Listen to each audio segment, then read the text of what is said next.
আসলে আড়ালে আমার পানি পর্যন্ত ধরে, এই কারণে আমি ভিডিওগুলো বানাই।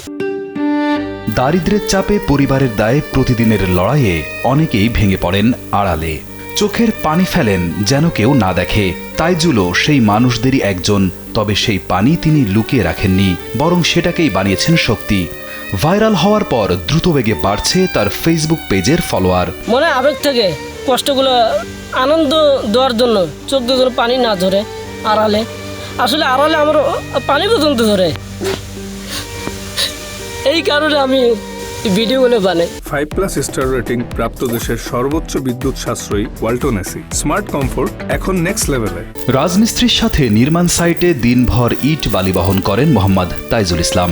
ক্লান্ত শরীরে ঘরে না ফিরে হাতে তুলে নেন মোবাইল ফোন, নামেন রাস্তায়, মাইক্রোফোন সামনে রাখেন সাধারণ মানুষের।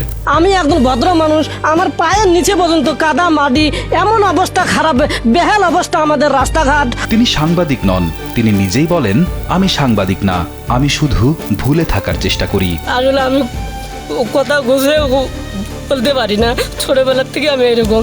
8 সদস্যের পরিবার, বাবা মা দুজনই অসুস্থ, শ্রবণ প্রতিবন্ধী। সংসারের হাল ধরতে হয় একা তাইজুলকে। এই চাপ, এই একাকিত্ব থেকে বের হওয়ার পথ খুঁজতে গিয়ে অনেকেই বেছে নেন ভুল পথ, তবে তাইজুল ভাই বেছে নিয়েছেন ক্যামেরা। স্ট্যান্ডটা অনেক উন্নতমান, এখানে আমার ফিঙ্গার দেওয়া আছে। 26শে মার্চ মহান স্বাধীনতা দিবসে তোলা একটি ভিডিও হঠাৎই ভাইরাল করে দেয় তাইজুলকে। স্থানীয় একটি দোকানে জিলাপির দাম ও মান নিয়ে দোকানির সঙ্গে কথা বলতে গিয়ে তিনি জিজ্ঞাসা করেন, জিলাপি আজকে কত করে বেচছেন সরকারি রেটে? যদি জনগণকে বলতেন তাহলে অনেক খুশি হইতাম। আপনি আজকে 26শে মার্চ উপলক্ষে জিলাপি আজকে কত করে বেচতেছেন সরকারি রেটে? যদি জনগণকে একটু বলতেন তাহলে অনেক খুশি হইতাম। সহজ একটি প্রশ্ন, কিন্তু সেই প্রশ্নই দেখেছেন প্রায় 50 লক্ষ মানুষ। কেউ প্রশংসা করেছেন তার সাহসের, কেউ করেছেন ব্যঙ্গ।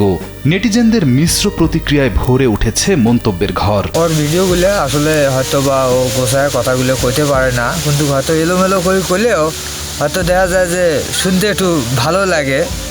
অ্যান্ড সেদিন হয়তো 26শে মাসে হয়তো একটা ভিডিও বানাইছে জিলেপির, ওটা মোটামুটি ভালো লাগছে। কুড়িগ্রামের নাগেশ্বরী উপজেলার প্রত্যন্ত চর নারায়ণপুরের বাসিন্দা তাইজুলের দাবি, নারায়ণপুর চরে পৌঁছাতে পাড়ি দিতে হয় 4টি নৌঘাট। এই দুর্গমতার কারণে সাংবাদিকরা যান না সেখানে, প্রচার হয় না স্থানীয় মানুষের কথা। বাংলাদেশে যত চর অঞ্চল আছে, অসহায় লোক আছে, সবাইকে দেখতে হবে। আমি চাই না আপনারা আমাকে দেখেন, মানুষ খুশি থাকলে আমিও খুশি থাকবো। তাইজুলের দাবি, তার এলাকার অবহেলিত মানুষদের কথা প্রশাসনের কাছে পৌঁছাতেই ভিডিও করেন তিনি। তাকে নিয়ে ট্রোল করা হলেও তার কোনো কষ্ট নেই, তিনি চান তার এলাকার মানুষের উন্নয়ন। তো অনেকে পজিটিভ ভাবে, নেগেটিভ ভাবে, ওইদিকে আমি কান দিই না।